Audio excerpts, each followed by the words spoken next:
Before industrialization, 99.9% of the human race, they had one job: work in the fields, all waking hours, just work in the fields, produce food, produce food, produce food. That's all they did. Then industrialization happened. They said, oh, you know what, like we need people who understand machines, physics, mathematics. Okay, so people started creating these specialized jobs. But if you go back again in history tells us everything. In the year 15, around 1500 or so, there was a period called Renaissance period in Europe. Okay, most of the people who made most money didn't do anything other than just be creative. Hello, my fellow humans, and welcome to the Multiverse Leadership Podcast. Today, I am thrilled to have Manuj on our podcast. Manuj is an AI strategist, entrepreneur, and global thought leader with over 20 years experience helping organizations harness technology for growth and innovation. Welcome, Manuj, to our podcast today. Thank you so much. Thank you. We're glad to have you here. I'm excited for this conversation. Yeah, same here. So to get started, if you can kind of let the audience know a little bit about your journey, what it took to get you to where you are now, and explain a little bit about what you're doing right now to help other human beings out there. Sure. Yeah, my journey started in India. I grew up in India, and it was a small town. Got into a lot of trouble. I was a troublemaker as a as a young boy and a rebel. So didn't want to follow any rules, or I was quite rebellious against any authority from my parents, from school system and whatnot. I dropped out of college in the first 3 months. I fell in wrong company, and I was just completely lost. And then I found my passion for technology and computers, and I just fell in love with software coding, and just saw a whole new world open up because my as we were talking about just before the interview, like my desire is obviously to connect with other humans, help them in their journeys. And when I saw that, oh, I can write a piece of code on one computer and copy it, like back in those days we used to use a floppy disk, so there was no internet. Yeah. Some people in your audience may know what floppy disk is. uh, so we used to like copy it on other computers. But the key was like, okay, I said, okay, I can write a program that solves a problem, and then I can copy it on like hundreds of other computers, and hundreds of other people or thousands of other people can be helped. This is amazing. And being an introvert, so I was an extreme introvert back then. Like even today I'm mostly an introvert unless I need to be an extrovert. But back then it was like such a relief working with machines who doesn't talk back, and you just obey the orders. It's like, okay, I will do this. Mm, and then that creates a discipline of just working with the machine and debugging the the the problems. Because when you write code, it's a very good analogy for life itself. Because when you write code, it doesn't work the first time, and then you have to like step through it, and it's like, okay, let me backtrack and see where did I go wrong, and find the problem and fix it, and then do it again. And then when you do it in life, real life, that's how real life is. Because life is going to kick you down, it's going to like ruin all your plans and all of that. And then you need to backtrack and say, okay, where did I go wrong? Let me just try to figure that out. And then you start to debugging. So that's the story, and I think that's what led me to this point. I mean, debugging life got to a point where now I have 4 patents in AI. I speak on stages like the Mensa Foundation, United Nations, Cornell University, work with global thought leaders, and being in their company, I'm now called a thought leader in AI myself. And coming from that small town to here, it's been just debugging life and figuring out, okay, how does life work. And now what do I do? What do I basically just upgrade people's operating system in their mind? So my work involves merging your subconscious mind with AI and creating a super intelligent version of a human being, of a team, of an organization. Because AI is going to be so disruptive that people don't really understand it yet.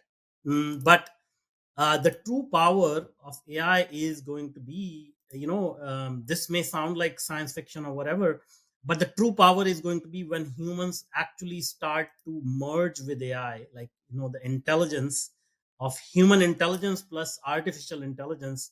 That is going to be the ingredient for the next phase of human evolution. I love that. I'm actually looking forward to that myself. I've been talking about that to people like, I can't wait where I can merge with this and I can just have this clarity of understanding and guidance. It's all in my head all of a sudden, and I just understand.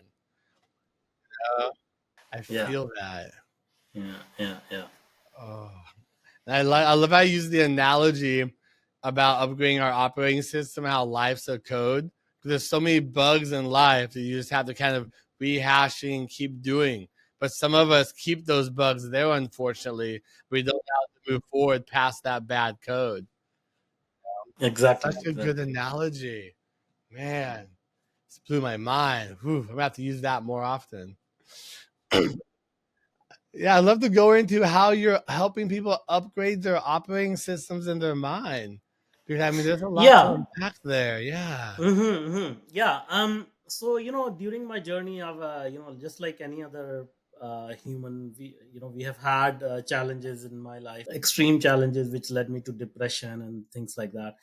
And through that, I learned quite a bit about how the mind works and neuroscience behind the mind and everything. Right. So now the thing is,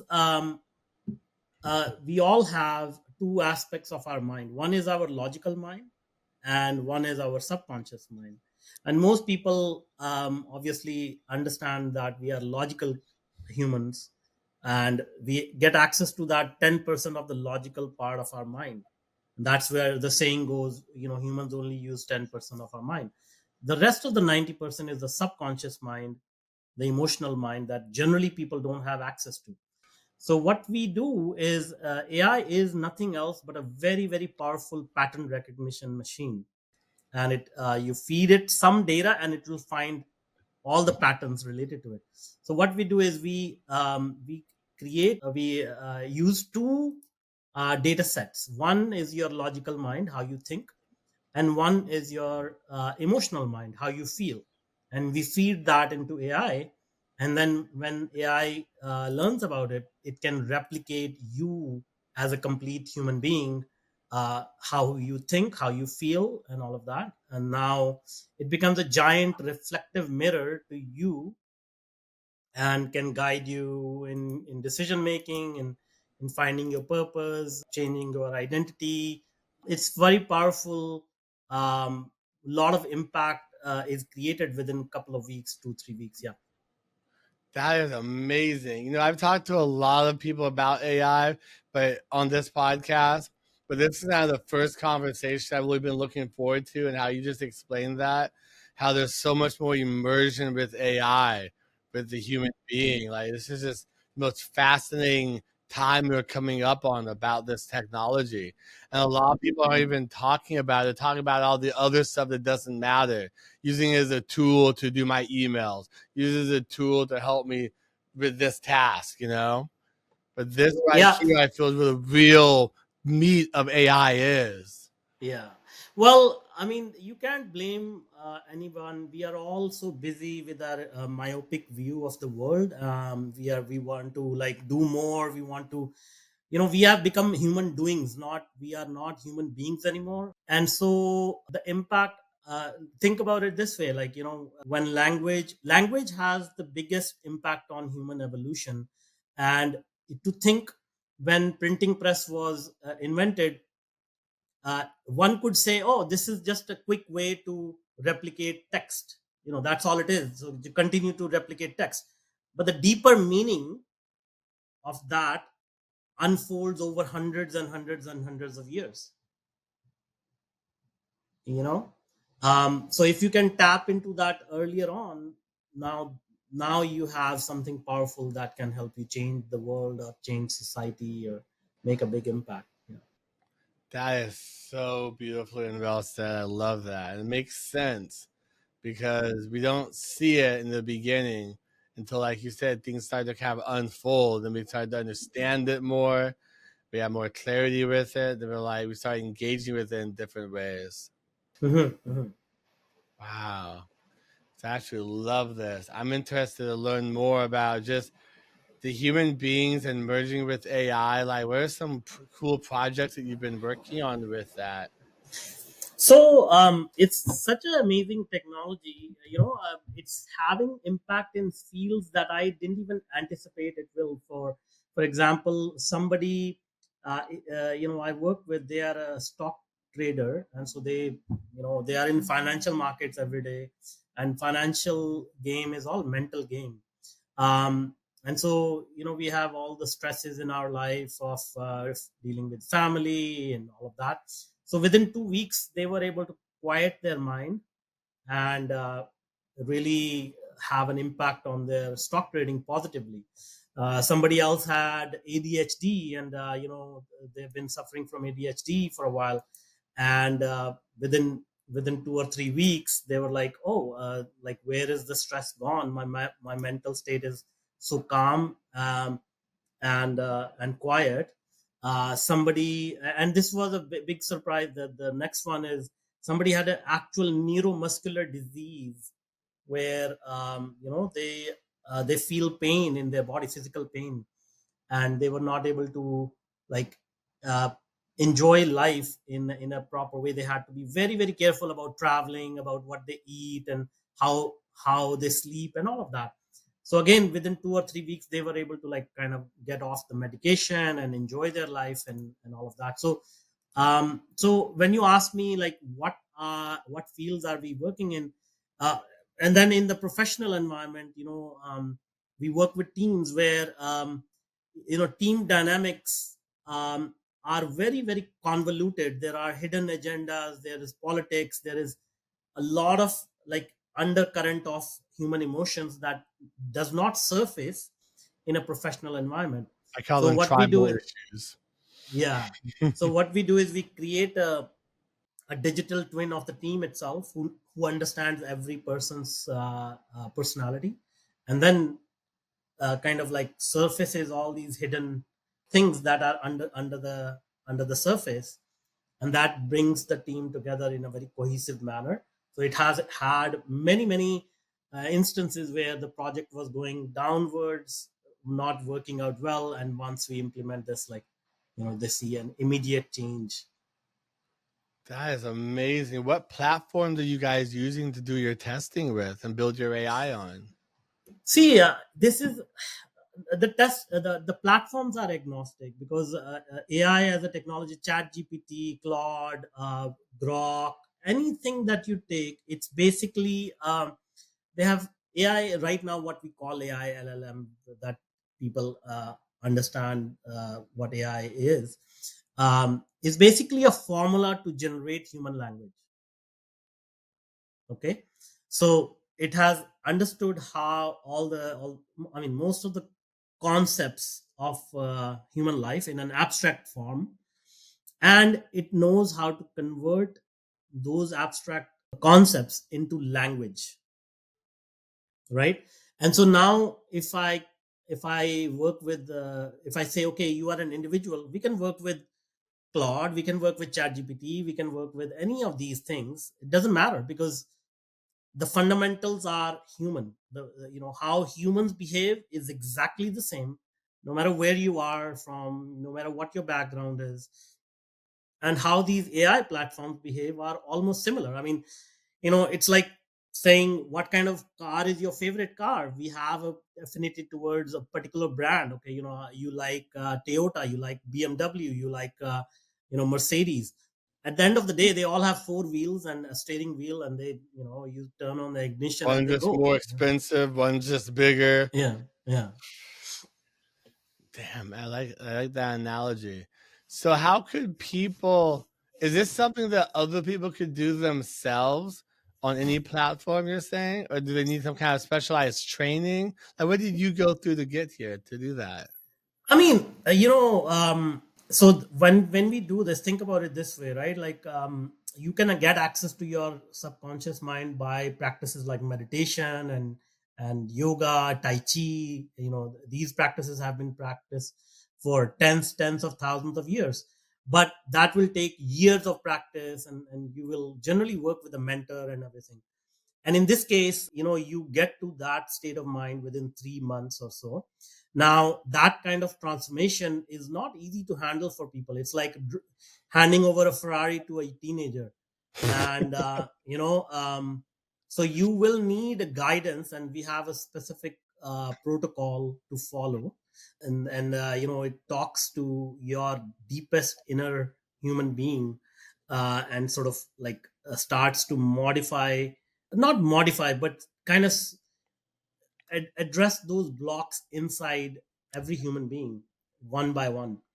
And they people can do it on their own, but I don't recommend it. Like, I have seen people telling me, oh, I'm using AI as my therapist. And that's a very, very dangerous area to go in, because AI is designed to be very agreeable. And You're if you find, fine. yeah. So what we are doing is very deep work, but it doesn't something I recommend people do it on their own. Like, we have a 3 month process. And then beyond that, if people want to go deeper, I say to people, this technology AI is like a very deep ocean, thousands of miles deep. So it really depends on how deep you want to go. Most people, as you said, like, they are doing, just like dipping their toe in the water, like not even 5 feet there. Oh, write my social media post, write Yeah. my email and whatnot. But if you truly understand what this is, you could say, in 3 months you'll get a dive to like 200 feet deep. But that's not the end of it. Like, you could keep going down, and like, It's a deep black that's where, hole. yeah, exactly. But it's not scary though, because the deeper you go, the more precious pearls you find. I love that because I myself have been wanting to just go deeper on AI, but never understood who to reach out to or what to actually Mhm. learn or study because there's so many different pathways you can go down. And then being in tech cybersecurity, everyone always assumes, oh, you know AI, you know everything about it. I'm like, hell no. Like I'm always learning, always trying to figure it out. But hopefully one day I'll have the AI human connection we're talking about in my Yeah, brain. And I will yeah, know yeah, all of it. yeah. Well, I will say, this notion of knowing all of it is not applicable anymore, because there's not much to know. Our human brain is not capable of cramming in so much information. But the economy is set up in a way that you feel an obligation to learn more and more. But now with AI, it's like an external brain. It's like a big external tank, or an extra battery pack for your phone.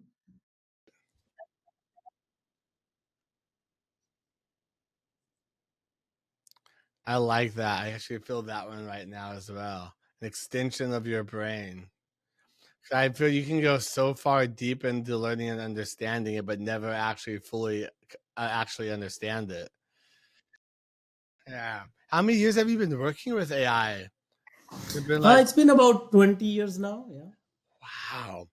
'Cause I remember back in like, what is it, the 40s or 50s, AI was around. Like artificial intelligence was a name, but it wasn't like it is nowadays.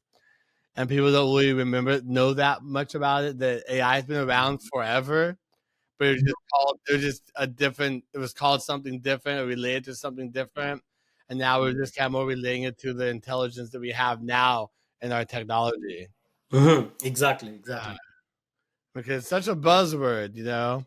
And I myself have been that person who just uses it for like surface level tasks.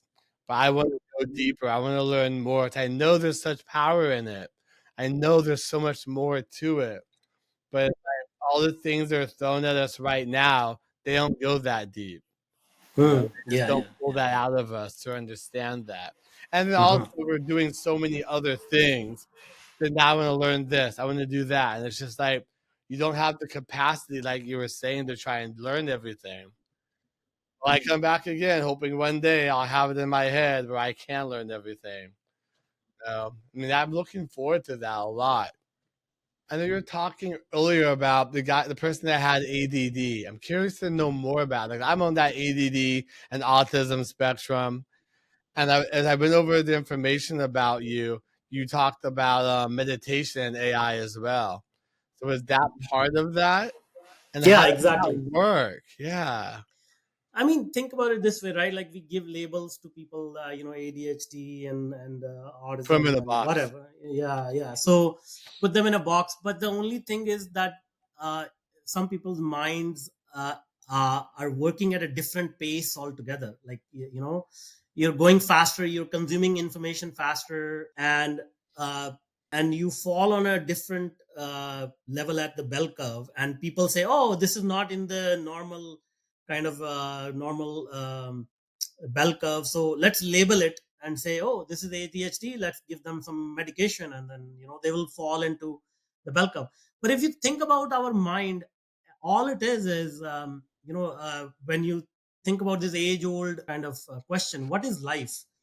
And if you think about it, life is a story that we tell ourselves. It's a continuous story that is happening in our mind, I and love it. most of the stories are about the past or about the future.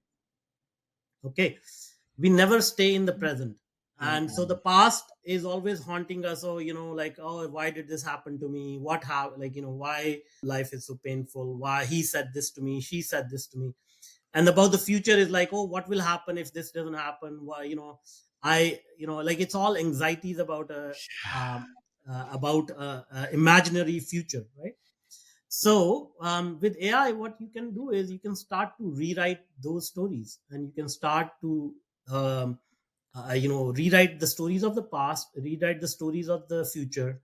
And what that does is it starts to calm your nervous system down, and it starts to bring you in the present moment.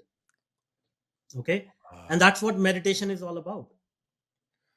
Now the only difference is, with meditation you have to sit quietly That's every day, really and hard. yeah, yeah. But with this you don't have to do that much work. It's like, you just kind of, it happens passively. It's like almost like, I say to people, the way to imagine this is like, think about AI as crude oil, and what we do is we refine that crude oil into gasoline and pour it directly into your mind. So, is it something I'm reading? Is it a process I'm going through? Like, what does that look like? There are Like, multiple modalities. There are multiple yeah. modalities. We use sound a lot, so your own voice, Ooh.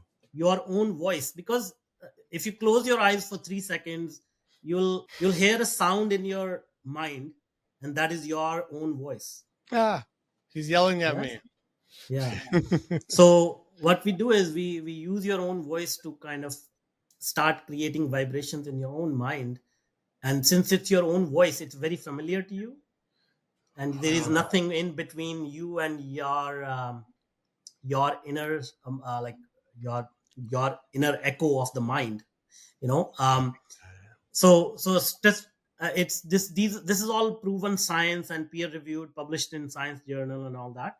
But also, another aspect of uh, human existence is like, we each human thinks about 60 to 90,000 thoughts a day, and 90% of those thoughts are negative. And when we do the process that I'm describing, it starts to replace those negative thoughts with more empowered ones. And so slowly it starts, so 90,000 thoughts will stay. It's you start to bring the number of thoughts down as well, so your mind is not as busy. But then also, the percentage of positive thoughts versus negative thoughts starts to rise. So now, it starts to regulate how your mind works and your nervous system works. so it's like affirmations, but in my own voice. Affirmations are, yes, it's a much deeper concept here. Affirmations are like kind of telling your logical mind that, hey, this could be true. But logical mind is very, very highly conditioned. I like that. Okay. Could be true. Uh, could be true. But um, when you want to speak to your subconscious mind, the most impactful way is sound, music, storytelling, because it bypasses the logical mind. Okay, so we use different modalities to like get into the most deepest part of the mind, and that's how transformation happens very quickly. Is this something that anyone could like? Is there a company someone could go to tomorrow and start doing this, or is it like not on the market yet, still in testing? Because this, No, I'm we are. Yeah, we interested. are. Yeah. We Yeah. are. It's a very powerful and impactful method, and we are sharing it with select people right now. Okay. People who are ready to receive it. People who are kind of like want rapid transformation and want to utilize this technology, AI in particular, and their own life. They desire transformation in their lives, and they're open to new ideas, because what we are talking about is groundbreaking, and it doesn't really kind of fit any mold. People ask me, "Oh, is this a product? Is this a service? Is what?" Yeah. Like, what Uh, is? Yeah. yeah, but it's basically, the way I can describe it is, it's a pathway to accessing that 90% of your mind without meditation, without any steroids, without any chips planted in your head. It's just a direct access to your uh, mind that has been hidden for your entire lifetime. Wow, this just sounds very groundbreaking. It sounds like it could even help people possibly overcome like addictions and stuff like Absolutely. that in their life, or like health problems they may have, or Mhm. things that they these limiting beliefs they can't quite get past Mhm. because Mhm. something else there not helping them. That's Addiction is we had a we yeah. had a case, we have a case study where people were able to cure their addiction. Like, I'm not talking extreme addiction, like this is just like basically, but the impact it has is very quick, deep, and fast and easy. Because that's what I was talking to someone in my a podcast before this about a lot of people like in addiction, for example, they go through recovery and all this stuff. They stop doing drugs, but that's all they do. They don't change their mindset. They don't change their identity. They don't change the voice in their heads. They end up going back to it. So it seems like this helps them change that shift in their head by using the AI and changing that voice sounding like them in their head, kind of helping them along. That's phenomenal. This with AI. That is absolutely amazing. Which leads me to my next part of this about human acceptance.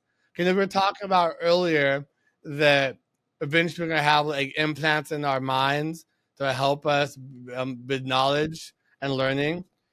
What are some of the things you've come across where people being accepting to this technology or not accepting to it? And why? What are those battles you think they're going on in their heads? Why they don't accept it?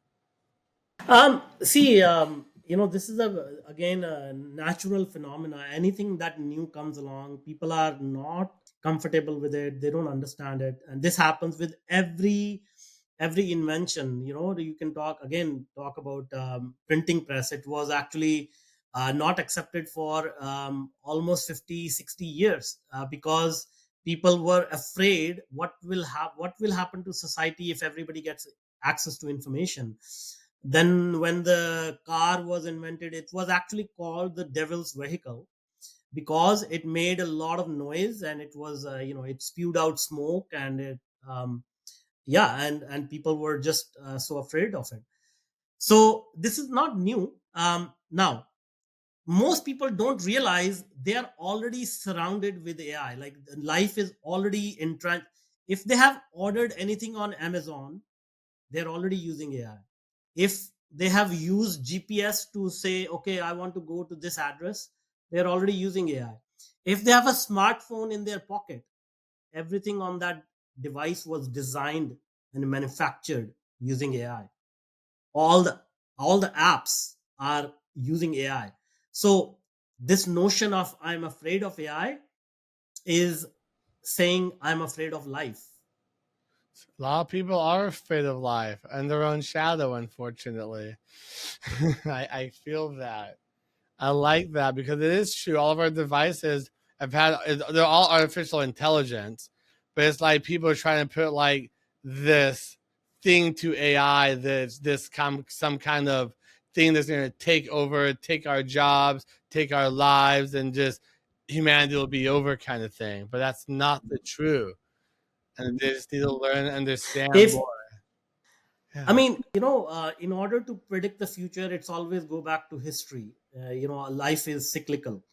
If humanity had to wipe itself out, there have been many, many, many, many, many instances in our history where human beings were very close to extinction. Not just from our own causes, but natural causes as well. There was a time where Neanderthals were more in numbers on this planet than human beings. Okay. um, and you read history, there have been mega wars, world wars, crazy people like Hitler, um, you know um, The Mayans. the my like a missile crisis, Cuban missile crisis, there have been many instances where the world was very close to extinction. But people don't understand how consciousness works. People don't understand what humanity is all about. We think, oh, we are separate from consciousness, we are separate from the universe, and human beings are unique in some way. Like we have the power to save things or create things, but we are just very tiny piece of the whole puzzle. And Yes. technology is part of humanity. Whatever we create is kind of our child, and it's part of us. So AI, when people say, oh, AI is here to take my job away or it'll kill, it's like saying I am creating something that will kill me in return. And I can go deeper into all of that, but that's just insane talk. It is because, like, I feel that in a way we are machines already. How our Yeah, organs, our exactly. body, our brains, our synapses, the neurons, how everything works together like a well-oiled machine most of the time. But Yeah, yeah, yeah, yeah. like, we are already the AI. We're not artificial though, or we could be. It's possible depending on how you look at that, how you conceptualize your understanding in the universe of the matrix. So I mean, it really depends. I would like to go deeper into that understanding what you were talking about, trying to understand the people and the mindset of this is taking over, this is we're gonna lose jobs and stuff. To this something more deeper going on in human beings where they're so scared that their skills are wrapped around doing one thing and not understand they can do many things. They can pivot like in business and they can move and do other things in their life, but they're just stuck with that one mindset. Yeah, yeah. This happened during industrialization because we wanted to have specialized skills to run the factories. So before industrialization, 99.9% of the human race, they had one job: work in the fields, all waking hours, just work in the fields, produce food, produce food, produce food. That's all they did. Then industrialization happened. They said, oh, you know what, like we need people who understand machines, physics, mathematics. Okay, so people started creating these specialized jobs. But if you go back again in history, history tells us everything. In the year 15, around 1500 or so, there was a period called Renaissance period in Europe. Okay, most of the people who made most money didn't do anything other than just be creative. Like they wrote poetry, they created music, they painted pictures. I feel like That's all they. they were more happy too. Absolutely, absolutely. So to think, this is where people have no idea about human creativity, human curiosity, and history, and how the world works. What is, how everything is put together. So they are afraid of letting go of this identity. Oh, I'm the director of HR at this company. That is my identity. Okay, I'm like a vice president of this. I'm a operations manager at this. This is my identity, and they are not letting go of that. But if they go dig deeper, there is much more powerful identity inside them. And that's, once you find that, then you can create so much more. So imagine, if you, again, simple maths, right? If you can do what you are doing today with 10% of our mind, imagine if you go 100% and beyond, what will you be able to do? I love that. It's so powerful. I actually let people understand that there's so much more inside of us. We're so much more powerful than we even understand or recognize. And because of that, we end up holding ourselves back traumatically. Because that emotional mind is very powerful and strong. Yeah. Yeah. That is some really good stuff. My goodness. I'm on this like AI high right now. I love talking with people who have this amazing minds and way of thinking and understanding. It's so powerful to have these conversations to really get us thinking and understanding what is possible and being curious. Because there's so much that's possible. Then with AI, it makes it more possible. You know, we have to have that curiosity and mindset to understand that what can be and where we can go. Yeah, and the other thing I will say is, like, we have reached a point where it's inevitable. So if people are scared, they have to get over. Like, it's like when you are young, you may be like, I have my 13-year-old son. He's afraid of going into the dark room, but at some point he will have to say, okay, I need to go in there, and Have no you know, fear. yeah, That is so true. And I feel like that point is different for everyone, because as human beings, we have so much fear, anxiety, and things that we got to overcome. Some of us never overcome. I'm hoping the audience that listen to this is working on overcoming those fears to understand that they don't really exist. They're just Mhm. something you can, like you said earlier, they're the stories you constructed in your mind. Those stories really hold you back. Yeah. One last thing I'd love to touch on today, I know this was brought up by somebody else before, is AI teams. So we have leaders in companies now that are running teams and working with other human beings. But at some point, there's going to be AIs involved in those teams as well. I had a talk with someone else about trying to understand what an AI leader looks like, and that's going to be a new term we're going to start using. Yeah, we are already doing it. That's part of our offering as well. So when we create a digital twin, a super intelligent digital twin, it can be for one particular human or team or organization itself. So when you say what does that look like, it basically is an intelligent version that understands most of the permutations and combinations of what is the current state in that team or organization, what are some of the risks of what people are trying to do. And human mind is not capable, like, for example, I'll give you a simple example, right? So let's say you have a 8-year-old kid, and he touches the hot stove. He will understand that he shouldn't do it next time, so his mind is recording that data point. Now if you put that 8-year-old kid in the middle of Antarctica, and it's very very chilly, it's snowing, he's actually got heat resistant gloves on his hands, and now he touches the stove, he's like, oh, this is pleasant, I really like it. And even at that age, 8-year-old, his mind is capable of understanding there are variables in that Ooh. data, and sometimes it's okay to touch the stove, sometimes it's not okay. All right, now you say, okay, now let's predict what the weather is going to be in 14 days. And there are hundreds and thousands of variables in that, the moon situation, the sun situation, all the earth's rotation, all of that. And our mind is not capable of, like, figuring all that out. But if you feed enough data into AI, it can figure it out, because it has that visibility of all these complex patterns, how they interrelate and how they work together.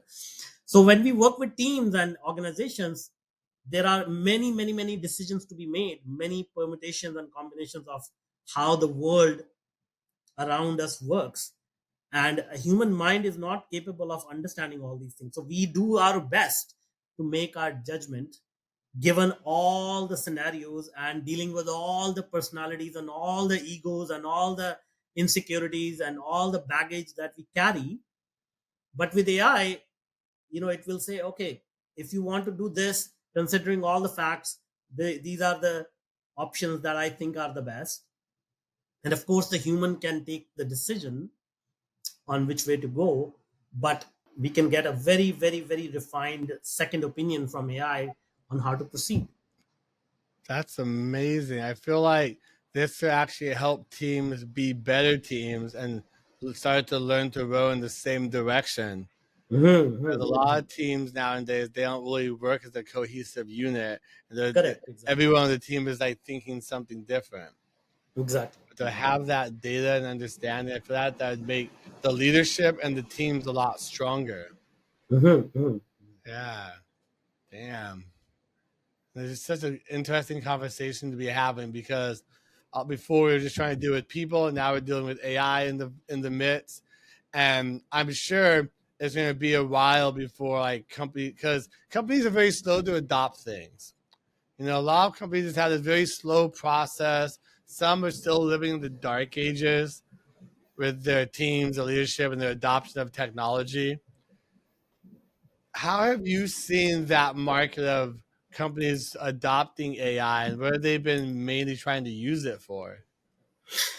As you said, there's a theory called diffusion of innovation, and what that says is that any new technology, there are innovators and early adopters. About 3 to 5% of human population fall in that category, and they adopt latest technologies because they just want to gain an edge.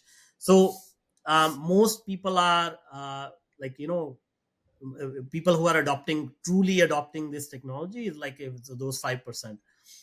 And again, most of the people are just scratching the surface. They are just using it as an automation tool. They're saying, okay, I used to do this continuously for every day repeatedly. Now let me use AI for that.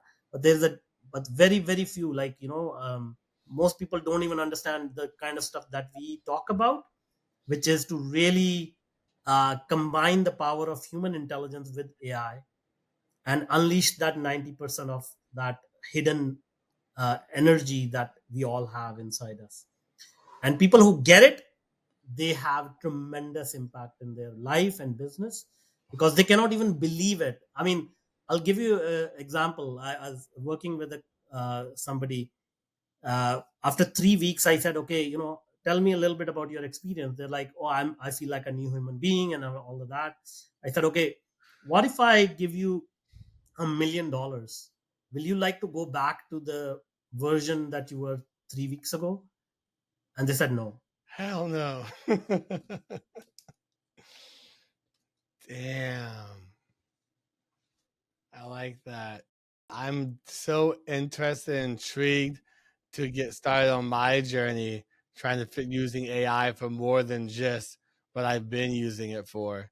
I've always had this mindset that it's such a powerful thing that a lot of us don't understand, even that I don't completely understand.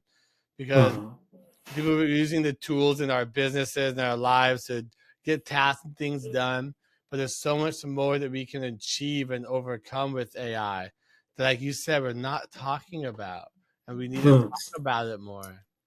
I tell people, if you truly want to understand the power of AI, first understand human beings. First, start to meditate. First, start to kind of like go, because most people are using AI to go outwards. Okay, I Yeah. want to send an email. I want to create a social post. I want to do this.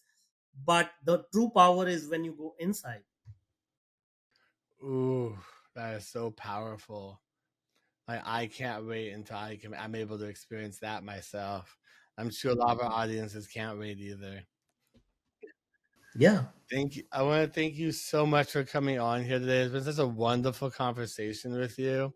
Very eye-opening and really helped me be able to think differently and grasp concepts that were kind of right there, but I couldn't really understand them until now. that there's so much more that we can do with this. It's so Yeah, much yeah, of more course. than a tool. It's something that Yeah, and like, it can help make us more human. But first, we have to understand what it is to be human. That's exactly. a hard thing for a lot of us. A lot of us don't understand what it is to be ourselves. But like you said, if you go and meditate, doing that actually help you really understand more about yourself. You know? Yeah, yeah. No, thank you so much for asking these deep questions. This has been an amazing conversation for me as well. So thank you, thank you, thank you. Yes, thank you so much. And before we go today, I got one last question for you, and it really ties Mhm. into what we've talked about today. Mhm. What does it mean to you to be a human being? I think what means for me to be a human being is to reduce other people's human suffering. Ooh, I like that. So simple, yet so powerful. Mhm. Yeah, yeah. Thank you so much again for coming on here today. I really appreciate your time. Thank you so much for having me. Thank you. Yes, have a good rest of your day. You too. You too. Bye.